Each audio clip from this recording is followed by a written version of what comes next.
عبداللہ بن عمر رضی اللہ تعالیٰ عنہ سے روایت ہے، انہوں نے رسول کریم صلی اللہ علیہ وسلم سے سنا، آپ فرماتے تھے کہ تم سے پہلے کی امتوں کے مقابلے میں تمہاری زندگی صرف اتنی ہے جتنا عصر سے سورج ڈوبنے تک کا وقت ہوتا ہے۔ تو رات والوں کو تورات دی گئی تو انہوں نے اس پر صبح سے عمل کیا آدھے دن تک، پھر وہ عاجز آ گئے، کام پورا نہ کر سکے۔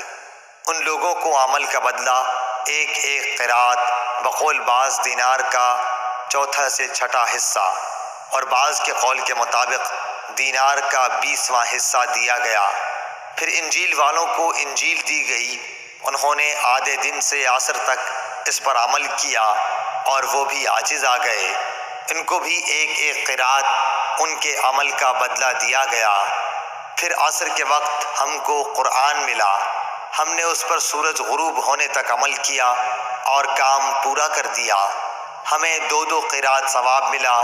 اس پر ان دونوں کتاب والوں نے کہا، اے ہمارے پروردگار، انہیں تو آپ نے 2 قرات دیے اور ہمیں صرف ایک قرات، حالانکہ عمل ہم نے ان سے زیادہ کیا۔ اللہ عز و جل نے فرمایا، تو کیا میں نے اجر دینے میں تم پر کچھ ظلم کیا؟ انہوں نے عرض کی کہ نہیں۔ اللہ تعالیٰ نے فرمایا کہ پھر یہ زیادہ اجر دینا میرا فضل ہے، جسے چاہوں دے سکتا ہوں۔ صحیح بخاری حدیث نمبر 557۔